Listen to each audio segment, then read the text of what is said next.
요한복음 14장 25절에서 31절 말씀입니다.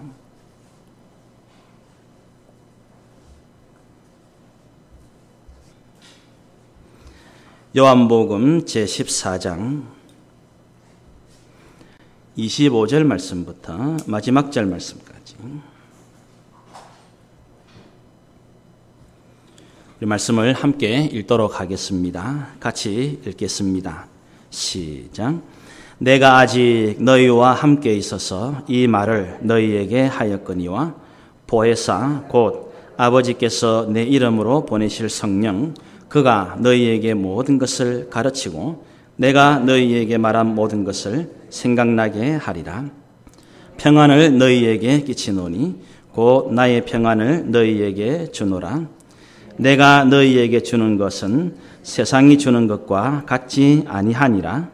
너희는 마음에 근심하지도 말고 두려워하지도 말라. 내가 갔다가 너희에게로 온다 하는 말을 너희가 들었나니 나를 사랑하였더라면 내가 아버지께로 감을 기뻐하였으리라.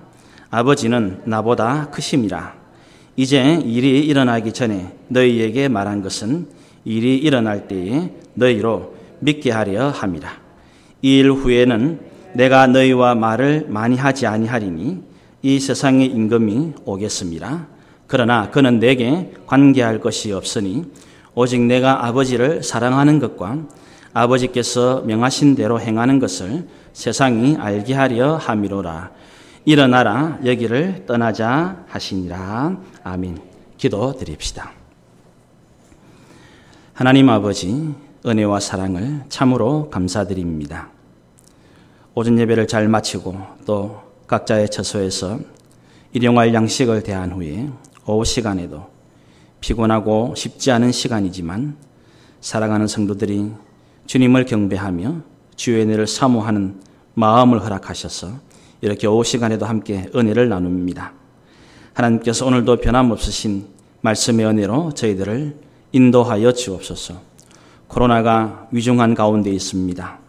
각자 건강관리 또 생활을 잘 보호하고 우리 모두 주의하는 가운데 기도하면서 하나님께서 속히 이때를 지나가게 하실 수 있도록 그래서 주님의 은혜로 이전의 일상들이 회복되어져서 마음껏 예배드리며 마음껏 성도의 교제를 나누며 마음껏 사명을 잘 감당하는 날이 속히 오게 하여 주옵소서.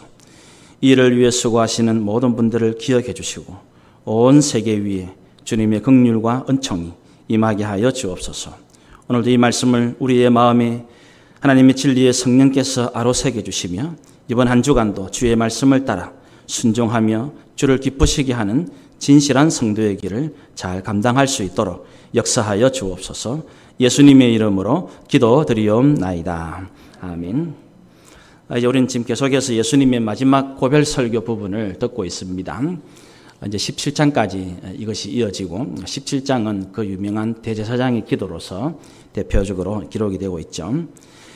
이제 지금 보혜사 성령에 대한 말씀들이 계속 이어지고 있습니다. 오늘도 제목이 하나님께서 우리에게 이제 평안을 성령을 통해서 부어주실 것을 말씀하는 대목입니다. 25절, 26절. 내가 아직 너희와 함께 있어서 이 말을 너희에게 하였거니와. 아직이라는 말은 십자가 전을 이야기합니다. 예수님이 십자가 앞에 두고 26절 보혜사 곧 아버지께서 내 이름으로 보내실 성령 그가 너희에게 모든 것을 가르치고 내가 너희에게 말한 모든 것을 생각나게 하실 것이다.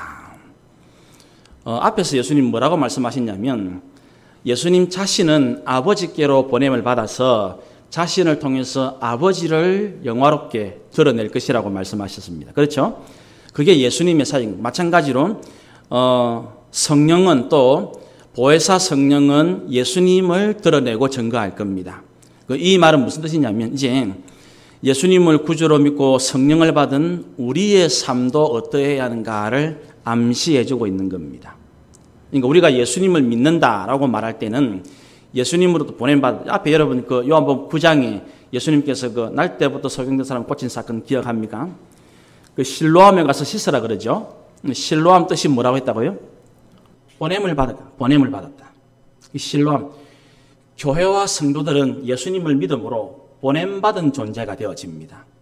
그 보냄받았다는 원래 그 뜻은 사도라고 합니다. 사도라는 말이 보냄받았다는 말이 그 교회의 속성 가운데 사도성이라는 게 있습니다. 교회는 이제 유일성이 있고 거룩성이 있고 공교회 보편성이 있고 그다음에 보냄받은 사도성, 이 교회의 네 가지 속성입니다. 이런 거는 상식에 해당되어집니다.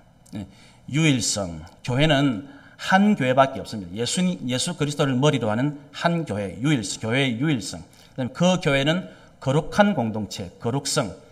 그다음에 모든 여러분 사도신경에 보면 거룩한 공교회를 밀사합니다. 공교라는 말이 영어로 캐톨릭 처치. 교회는 보편성, 보편적 교회, 보편성 가지고 보편성. 그런 교회는 주님의 이름으로 보냄받은 존재, 사도성, 이 네 가지를 교회의 표지 또는 속성이라고 이야기합니다. 유일성, 거룩성, 보편성, 사도성, 이 네 가지를 교회의 속성이라고 이야기합니다. 이것도 마찬가지 26절. 아버지는 아들을 보내시고 또 아들은 부활 성천하시고 난 다음에 성령을 보내십니다. 그 성령을 받은 교회와 성도도 보냄받은 존재가 되어 있는. 그럼 우리의 삶을 통해서는 뭐가 드러나는? 우리 아침 말씀은 똑같죠, 그죠? 주님을 드러내는 삶. 이것이 올바른 제자의 삶의 모습이다. 그럼 여기 보시면 이제 보혜사가 뭐냐? 오늘 여기는 딱 설명이 바로 되어 있죠. 보혜사는 곧 아버지께서 예수님 이름으로 보내시는 성령. 이게 딱 정의가 정확하게 나옵니다. 그렇죠? 이거는 아주 명확하게 이제 해석을 해놓은 겁니다. 보혜사는 곧 아버지께서 예수님의 이름으로 보내시는 성령이다. 그렇게 말씀하고 있습니다. 자, 그러면 이제 보혜사 성령이 오시면 그가 너희에게 모든 것을 가르치고 내가 너희에게 말한 모든 것을 전부 생각나게 할 것이다. 이건 이제 성령으로 말미암지 않고는 진리를 올바르게 못 깨닫습니다. 자, 그럼 몇 군데 확인을 해봅시다. 앞에 요한복음 2장. 요한복음 2장.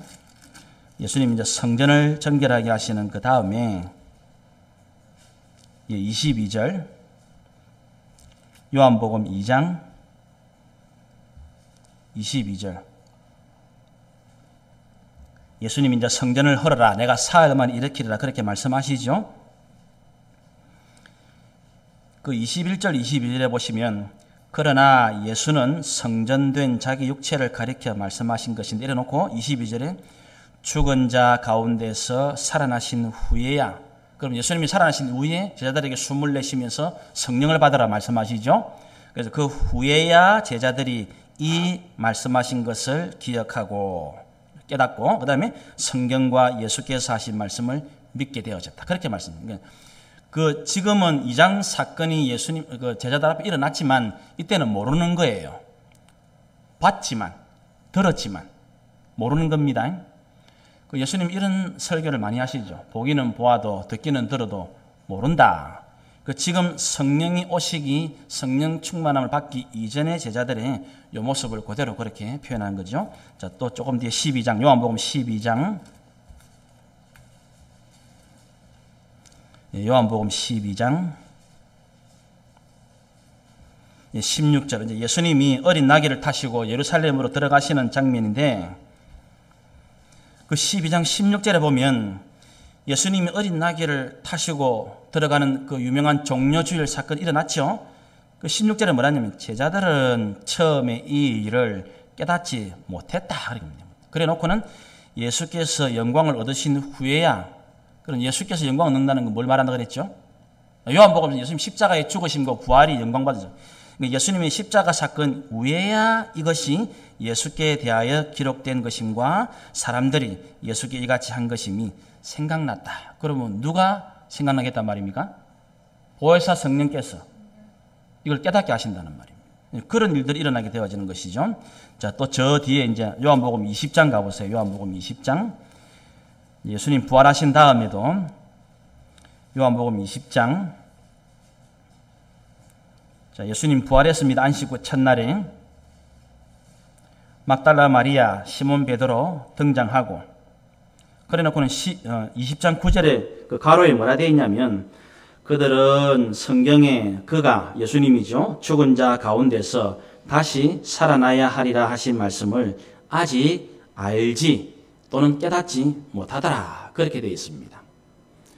그런데 이제 진리의 성령이 오시면 오늘 본문에 요한복음 14장에 이제 보혜사 성령께서 이 모든 것들을 가르쳐 주시고, 그 다음에 예수님이 하신 모든 말씀을 다 생각나게 또는 깨닫게 하실 것이다. 그렇게 말씀하고 있습니다. 이거는 이제 또 놀라운 그 의미를 담고 있는 건데, 이거는 그냥 여기는 지금 단순히 가르치고 생각나게 한다 그거지만, 여기는 무슨 의미가 포함되어 있냐면, 성령이 오시는데 성령은 오시는 전제가 예수님이 떠나심이죠. 그죠? 그러면 예수님이 떠난다는 것을 우리가 지난 시간에 봤을 때 이 제자들은 지금 예수님이 자기를 버리는 것으로 착각한다 그랬죠. 그게 아닌데, 그러니까 여기 지금 26절에 나와 있는 보혜사 성령이 오셔서 가르치고 생각나게 한다. 이거는 예수님이 함께 계심과 똑같은 것을 완전히 경험한다는 의미가 있습니다. 그러니까 예수님이 계시지 않는 부재를 전혀 느끼지 못한다는 말이 있어요. 놀라운 일이죠.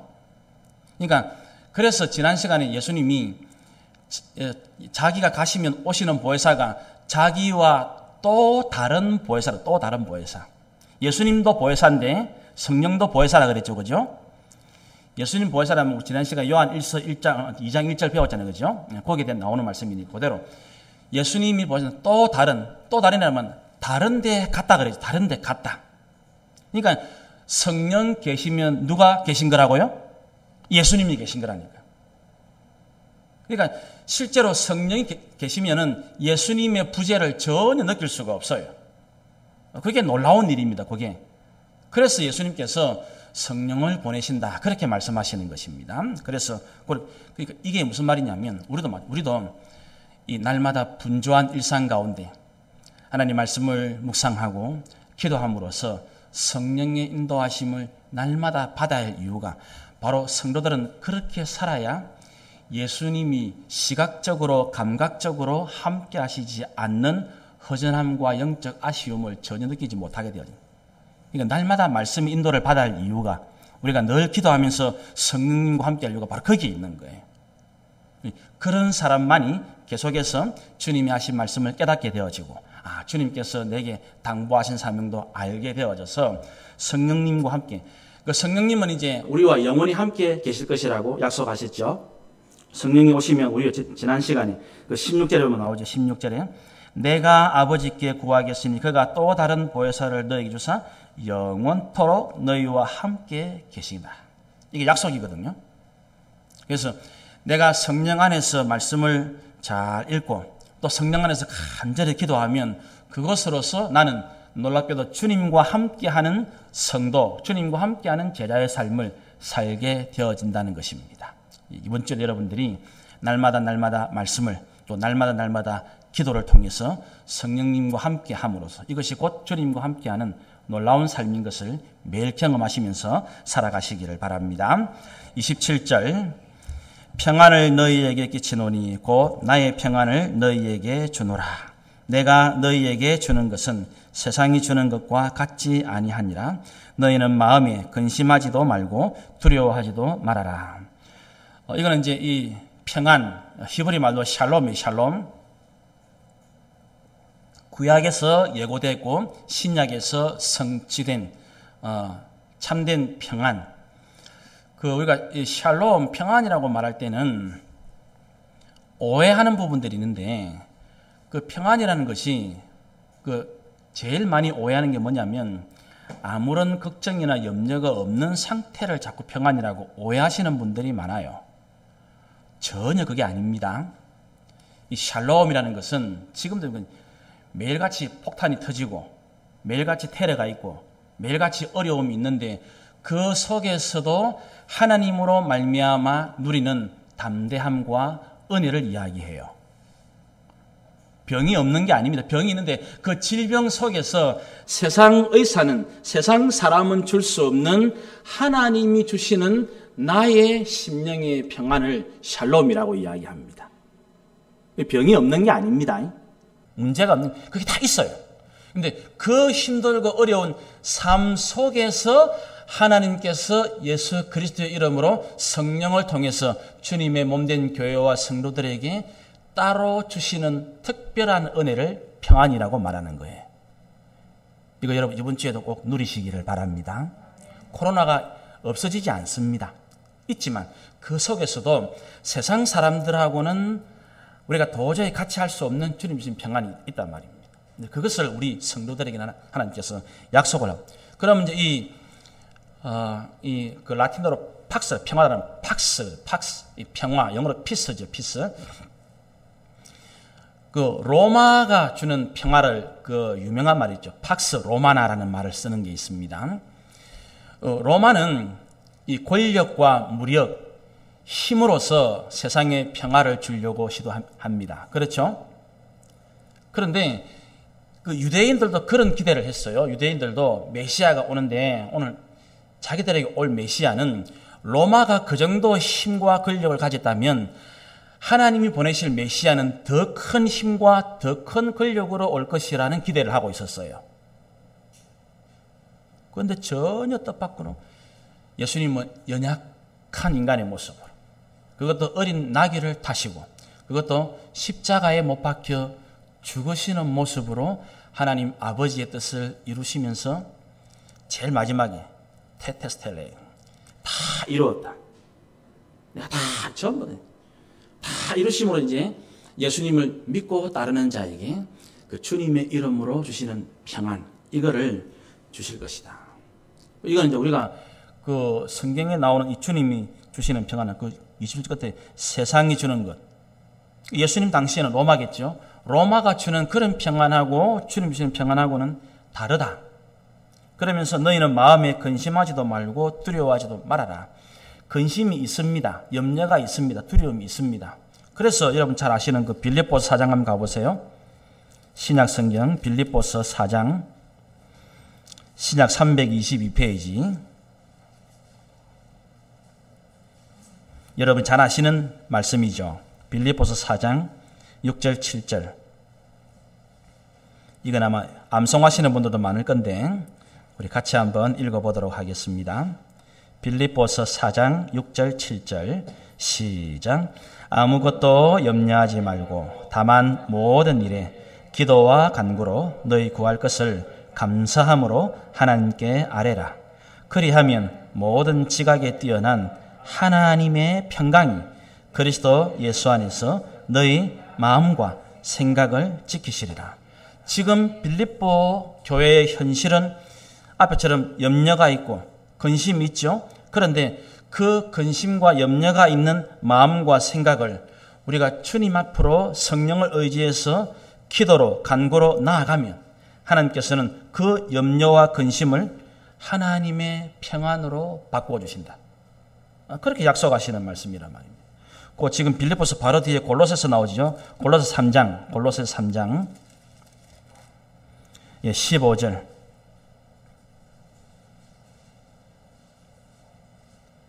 같이 읽어봅시다. 시작. 그리스도의 평강이 너희 마음을 주장하게 하라. 너희는 평강을 위하여 한 몸으로 부르심을 받았나니 너희는 또한 감사하는 자가 되어라. 여기다 보면 그리스도의 평강이 우리 마음을 주장하게 하라. 우리가 바로 이것을 위해서 부름받았다. 그래 놓고는 평안이 넘치게, 앞에 빌립보서 4장 말씀하고 똑같은 게 지금 평안하고 같이 나오는 게 뭐냐면 감사죠. 감사.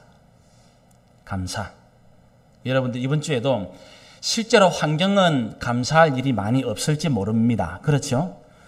그래 불구하고 힘든 일도 주셔서 겪게 하셔서 감사합니다 고백하시기 바랍니다.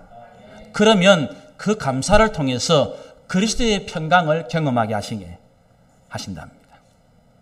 우리 때려 보면 이제 이런 코로나와 같은 어려운 환경을 만나면 우리는 감사보다는 좀 그 반대편에 있는 것들이 많이 나오게 되죠. 하나님 성경에서는 감사를 굉장히 강조하고 있죠. 그렇죠? 그래서 우리는 이런 겪는 삶의 환경은 감사가 많이 안 나올지 모르지만 우리는 내가 느끼기에는 좋지 않은 일도 주셔서 감사합니다. 그렇게 하면 하나님께서 우리의 마음과 생각을 평안으로 바꾸어 주시고 새롭게 하신다는 말씀 오늘 양쪽에 다 하고 있습니다. 빌립보서에서도 골로새서에서도 평안이 감사와 연결되어 있습니다. 그래서 이번 주 이제 더울 거라 그러죠. 더운데 건강관리를 잘 하시면서 감사합니다. 그렇게 하시기 바랍니다. 네, 그러면 그걸 통해서 하나님께서 우리에게 그 감사를 통해서 내 마음에 평안이 넘치도록 하시겠다. 그렇게 약속을 하시고 있습니다. 그래서 이제 세상은 줄 수 없는, 우리 요한복음에 또 뒤에 나오지만 예수님이 주시는 평안은 세상은 줄 수 없는 것입니다. 그래서 이제 그런 평안을 예수님께서 우리에게 주신다. 그렇게 약속을 하시고 있습니다.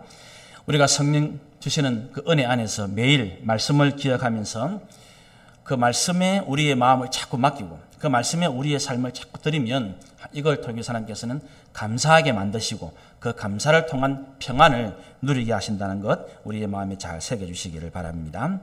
28절 말씀, 내가 갔다가 너희에게로 온다 하는 말을 너희가 들었나니 나를 사랑하였더라면 내가 아버지께로 감을 기뻐하였으리라.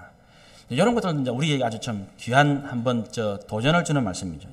예수님은 분명히 말씀을 했는데 그 말씀을 듣는 자의 태도, 받아들이는 사람의 태도는 여기 예수님 너희가 들었는데 나를 사랑하였더라면, 그러면 이제 제자들은 예수님이 하신 그 말씀, 아버지께로 간다, 갔다가 오겠다, 오실 때는 전국적으로 오실 때는 재림과 심판주로 오시지만은 그전에는 성령으로 오시죠. 성령으로.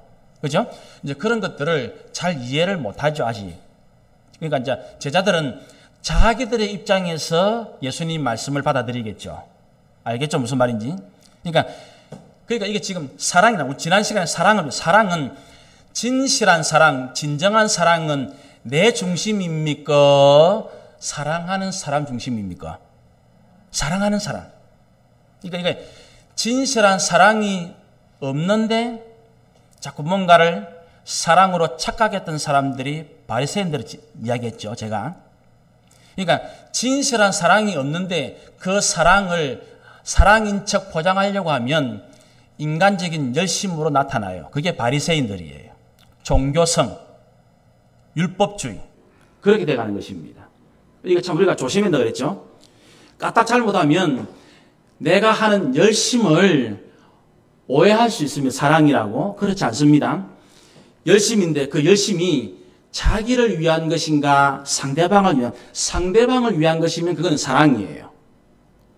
그런데 뭔가를 열심히 하는데 그게 내 만족을 위한 것이고 나를 위한 목적이면 그거는 진실한 사랑은 없고 열심만 있는 겁니다. 그러면 나중에 어떻게 되겠습니까? 바리새인들이 자기들이 원하는 뜻대로 안 되면 예수님을 십자가에 못 박아 죽이는 거예요. 다른 사람은 정죄하고 그렇게 되어지는 겁니다. 우리 이런 것들은 특별히 제자들처럼 예수님을 잘 따른다고 생각하는 우리와 같은 사람들, 예수님을 오래 믿은 우리들이 특히 주의해서 들어야 할 말씀들이겠죠. 그죠? 우리는 까딱하면 내가 신앙생활을 오래 했기 때문에 열심은 다 있거든. 전부 다 있거든요. 여기 열심 없는 분들이 없어요. 근데 그 열심과 진실한 사랑은 같지 않습니다. 잊지 마셔야 됩니다. 열심은 까딱 잘못하면, 사랑 없는 열심은 종교성만 높일 뿐입니다. 율법적으로 외식적으로 흐를 뿐입니다. 굉장히 위험한 것입니다. 그래서 예수님은 사도 바울을 통해서 우리가 주님 앞에서 교회가 추구해야 될 가장 중요한 것이 사랑이라고. 그래서 여러분 잘 아는 고린도전서 12장에 은사가 쭉 나오죠. 은사가 쭉 나오고 제일 마지막에 내가 가장 큰 하나님의 은사 선물을 보일 것이다. 그래 놓고는 13장 딱 넘어가면 뭐가 나옵니까? 사랑은 언제나 오래. 그게 나오는 거예요. 가장 귀한 사랑, 가장 귀한 선물. 그거는 앞에 무슨 방언하고 예언하고 비교할 수 없는 겁니다. 구제하고 선교하고 비교할 수 없는. 사랑이 없으면 전부 다 소리 나는 울리는 그냥 소음에 불과하다. 굉장히 진실한 사랑이 없는 열심, 헌신, 봉사, 선교. 그래서 마귀는 늘 우리에게 속삭입니다. 열심을 내어라. 그런데 사랑 없이 해라. 진실한 사랑 없이 할 수 있거든. 열심히 하는 거. 그러니까 우리 시대 여러분들이 우리가 주님 말씀을 다 이렇게 배우면서 이런 것들을 우리는 곱씹어 봐야 되니까. 하나님 말씀을. 그래서 이 말씀을 통해서 예수님은 여기 지금 그대로 예수님을 진실로 사랑했더라면 예수님의 그 모든 말씀은 기쁨으로 들려서 말씀하시죠. 너희가 들었나니 나를 사랑하였더라면 내가 아버지께로 가는 것을 기뻐했을 거라고. 왜냐하면 진실한 사랑은 그 사랑하는 사람들이 뭐라고 이야기하든 다 좋거든요. 다 감사하거든요. 그렇죠? 여러분 그런 경험들 다 있잖아요. 내가 이제 이성을 진실로 내 사랑하는 사람이 이야기하는 건 다 좋아요. 다 옳고 다 그 말씀이에요. 이해는 잘 안 되지만 그 속뜻을 다 모를 수는 있지만 내가 진실로 사랑하는 사람의 말이라면 그가 무슨 말을 하든지 믿기 때문에 무슨 말을 하든지 마음으로 받아들이기 때문에 기쁜 거예요. 그렇게 되어지는 것이거든요. 그런데 제자들은 그렇게 하지 못했던 것을 이야기하고 있는 것입니다. 그래서 우리도 내가 예수님을 진짜로 사랑하는가 확인하는 방법이 나왔죠. 그죠? 하나님 말씀을 읽을 때마다 기쁜 겁니다. 이해가 안 되어도. 사실은 읽을 때도 무슨 말씀인지 잘 모를 때가 많죠. 그래도 이게 내 사랑하는 주님 말씀인 그것 자체 때문에 나는 잘 몰라도 나는 이 말씀을 그대로 믿습니다. 이 말씀대로 될 겁니다. 나는 이 말씀만을 붙듭니다. 그게 바로 올바른 제자의 모습이라는 것입니다. 그 28절 끝에 뭐라 되냐면 아버지는 나보다 크시다. 이거는 기능적인 측면과 현상적인 문제에 대한 겁니다. 좀 어려운 말이지만 어렵죠? 이거는 본질을 말하는 것이 아닙니다. 성부와 성자와 성령은 본질은 같습니다. 그렇죠? 그러니까 예수님이 지금 28절 끝에 아버지는 나보다 크심이 이 말할 때는 지금 육신을 입으신 성육신 하신 아들의 상태와 예수님의 상태를 비교하는, 하나님 상태를 비교하는 겁니다. 이해됐습니까? 무슨 말인지? 그래서 예수님께서 아버지께로 가시는 것을 창세 전으로 내가 간다. 여러분, 그 조금 뒤에 한번 확인해 봅시다. 17장, 요한복음 17장 5절. 요한복음 17장 5절. 그렇게 보시면 이런 말씀이 나오죠. 아버지여, 창세전에 내가 아버지와 함께 가졌던 영화. 같단 말입니다. 이거는. 그런데 지금 예수님께서 이제 십자가에 죽으시고 내가 아버지께로 간다라고 말할 때는 바로 요 함께 누렸던 창세전의 영광스러움으로 돌아가신다는 의미입니다. 지금은 예수님은 육신을 입고 있죠. 육신을 입고 있는 요 성자의 상태는 절대로 감해질 수 없는 하나님의 그 상태와 비교를 하고 있는 겁니다. 지금 그렇게 여러분들이 조금 어려운 내용이지만 이게 지금 본질에 있어서는 아버지와 아들은 다르지 않거든요. 우리가 삼위일체라 그렇게 말하죠. 본질에서는 다르지 않습니다. 그런데 예수님이 지금 아버지는 나보다 크십니다. 이거 이제 좀 기능적인 측면이 있죠. 아버지는 보내시고 아들은 순종하시고, 아버지는 교회 가시고 아들은 그대로 일하시고, 그런 기능적인 차이입니다. 그런 면에서 예수님은 아들 예수님보다 성부 하나님이 크신 분이다라고 말씀하시는 거예요. 그래서 이제 부모가 있고 자식이 있으면 다 사람이지만 본질은 같죠. 본질은 같지만 그래도 부모와 자녀는 다르죠. 그죠? 그렇게 말씀하시는 겁니다. 그래서 창세 전에 누렸던 영광은 본질에는 같아요.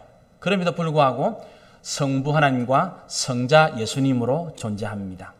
우리는 이건 이제 사실 우리 그다음에 이제 천당 가서 물어봐야 돼요. 이제 물어볼 그때는 이제 밝히 알게 되겠죠. 밝히. 사실은 우리가 지금 이렇게 성경을 읽고 예수님 말씀을 공부하고 있지만 잘 이해를 다 못해요. 사실은 그 성부의 영광이라는 우리가 알 수가 없죠. 사실 하나님을 아무도 볼 수가 없으니까 사실은.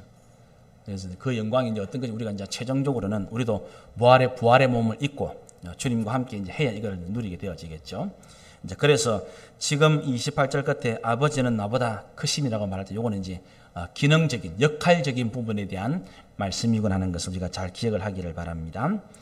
29절 이제 일이 일어나기 전에 너희에게 말한 것은 일이 일어날 때에 너희로 믿게 하기 위함이다. 예수님께서 이 모든 것들을 지금 십자가와 부활 사건 전에 미리 이야기하시는 건 딱 이유를 말하죠. 이제 그 일이 실제로 일어났을 때에 십자가 사건, 그 다음에 부활, 그 다음에 성천, 그 다음에 성령의 오심, 이 모든 것들이 일어날 때에 예수님 말씀이 이거였구나라고 믿을 수 있도록 그렇게 하시기 위해 지금 예수님께서 미리 말씀하신. 그러면 이 말씀은 우리도 지금 매일매일 하나님 말씀을 기도 가운데 읽는 것은 뭘 위한 거란 말입니까? 놀랍게도 하나님 말씀을 매일 묵상하는 그 사람은 나중에 믿음의 삶을 살게 되어진다는 것이에요. 그래서 우리가 말씀을 읽어야 되는 거예요. 그래서 믿음은 어디서 난다고요? 들음에서 나고, 들음은 뭐로 말미암다고요? 그리스도의 말씀으로 말미암다. 믿음은 들음에서 나고, 들음은 그리스도의 말씀으로 말미암다. 사도 바울이 로마 교회 편지를 쓸 때 그렇게 말씀했거든요. 그래서 여러분 중에 이제 믿음이 없다 그런 분들은 믿음의 주이신 예수님 앞으로 가까이 가십시오. 그렇죠? 예수님은 태초에 말씀이 계셨다. 말씀이죠. 그 말씀이 육신이 되신 분이니까. 그래서 우리가 말씀에 가까이 가면 놀랍게도 그 말씀 가까이 하면 곧 내 믿음이 온전하게 되어지는 길이라고 말씀합니다. 나중에 제자들이 예수님 그때 하신 그 말씀, 십자가가 이런 말씀이었구나, 부활이 이거였구나, 성령이 오신 이거였구나, 그걸 통해서 이제 믿게 되어지는 거예요. 믿게 되어지는 거. 그러면 나중에 내 믿음을 위해서 지금 제일 값진 투자는 뭐란 말입니까? 말씀에 투자하는 거니까. 주님 말씀에. 주님 말씀에 내 시간을 투자하는 이것이 바로 나중에 내 믿음을 위한 가장 값진 투자라고 말씀하시고 있습니다. 이번 주도 여러분들이 바쁜 일상 가운데서도 더위 속에서도 날마다 매일매일 조금씩 하나님 말씀을 잘 묵상해서 어떤 분들은 그날 즉시 또 어떤 분들은 다음에 또 어떤 분들은 한참 시간이 지나서 어떤 경우라도 믿음으로 일을 마무리하게 되어집니다. 이게 말씀의 역사입니다. 그렇게 여러분들 꼭 하시기를 바랍니다. 이제 마지막 30절, 31절. 이후에는 내가 너희와 말을 많이 하지 아니하리니 이 세상의 임금이 사탄을 말하죠. 이 세상 임금은 앞에도 나왔고 뒤에도 나옵니다. 그래서 이 세상 임금은 사탄입니다. 이 세상 임금이 오겠습니다. 그러나 그는 내게 관계할 것이 없다. 여러분, 사탄은, 마귀는 가장 주 임무가 뭡니까?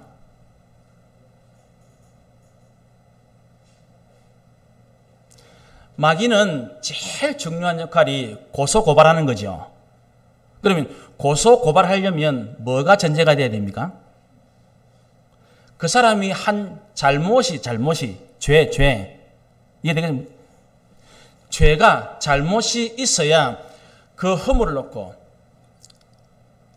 여러분 욥기에 보면 하나님께서 이제 그 천상의 존재들을 이 영적인 존재들을 모아놓고 욥을 막 자랑하시죠. 너희가 다니면서 욥 같은 사람 봤나? 나는 욥만 보면 좋아 죽겠다. 하나님 그래 말. 그러니까 마귀가 마귀가 그가 까닭 없이 그러겠습니까? 그렇죠? 다 이유가 있을 거 아닙니까? 그래가 뭐랍니까? 한번 손을 대 보시지요. 그죠? 재산을 다 건드려 보시고 자식을 한번 건드려 보십시오. 그렇게 해도 그러는가? 우리 중에는 아마 자식에게 하나님이 만약에 이제 고난을 주신 사람, 견딜 수 있는 사람이 별로 없어요. 그렇죠? 왜냐하면 부모들은 자식을 위해서는 전부 죽을 각오 다 돼 있으니까 못 견딥니다. 하루아침에 자식들이 다 죽었습니다. 욥이. 그렇죠? 재산은 말할 것도 없고 이미 동방의 최고의 부자의 재산입니다. 요새식으로 말하면 재산이 몇십조, 몇백조일지 몰라요. 하루아침에 싹 다 날아가고 그 참 아름다운 아이들, 딸들 하루아침에 싹 다 죽었습니다. 하루아침에. 견디겠습니까? 여러분 그렇게 나름 괜찮다고 하는 욥도 사탄이 걸고 넘어집니다.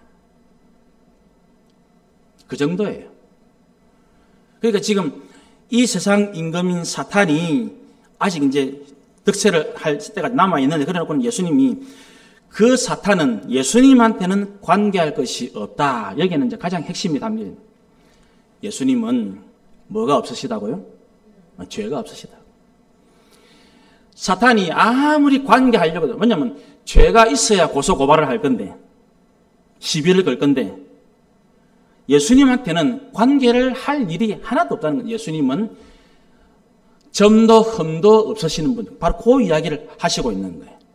이게 참 귀한 말씀입니다. 우리도 시험에 들지 않는 제일 중요한 길은 뭐라고요? 먼저 나 자신을 살피는 겁니다. 내가 먼저 늘 회개하는 길을 걸어가는 겁니다. 놀랍게도 마귀를 이기는 길이 내 속에 있어요. 내가 거룩해져야 됩니다. 내가 정결해져야 됩니다. 그러면 마귀는 관계할 것이 없다. 예수님은 지금 매우 중요한 말씀을 하시고 있습니다. 사탄이 지금 예수님을 어떻게라도 하고 싶은데, 예수님은 분명히 말씀합니다. 이 세상 임금 마귀는 사탄은 내하고는 아무런 연관을 지을 수가 없다. 왜냐? 그 사탄이 주인문은 고소고발하는 건데 뭐가 있어야지. 참 중요한 거예요. 온전한 그리스도인, 온전한 순종, 온전한 하나님의 사람 되는 것, 이것이야말로 우리가 사탄을 이기는 가장 중요한 길, 모습 가운데 하나라는 것을 우리에게 일러주고 있습니다. 31절, 오직 내가 아버지를 사랑하는 것과 아버지께서 명하신 대로 행하는 것을 세상이 알게 하려 함이로다. 일어나라, 여기를 떠나자. 이제 마지막 일어나라, 여기를 떠나자는 것은 이제 요한의 다락방에서 이제 겟세마네로 가시는 부분이 18장으로 연결이 되어지는 것이고, 오직 내가 아버지를 사랑하심, 그 다음에 아버지께서 명하신 대로 행하는 것을 세상에. 이것이 아들 예수님의 가장 중요한 삶의 존재 이유다. 그럼 이거는 우리에게도 직접 연결되어지죠? 예수님은 하나님의 아들이시죠? 우리는 뭡니까? 우리도 바로 그 예수님을 따라서 하나님의 아들, 딸들이 되었잖아요. 우리에게도 오늘 우리들이 이번 주에 추구할 제일 중요한 일도 하나님 아버지를 사랑하는 것, 그 다음에 아버지 말씀대로 행하는 것. 이 두 가지는 같다라고 말합니다. 사랑하면 사랑하는 사람 말한 대로 하게 되어지죠. 같은 거예요. 사랑과 그 사랑하는 자의 말을 행하는 것은 같은 것입니다.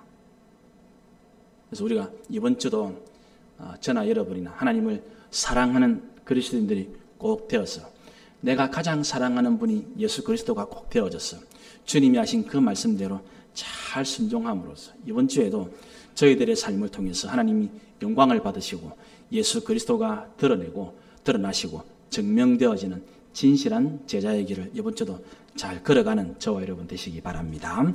기도드립시다.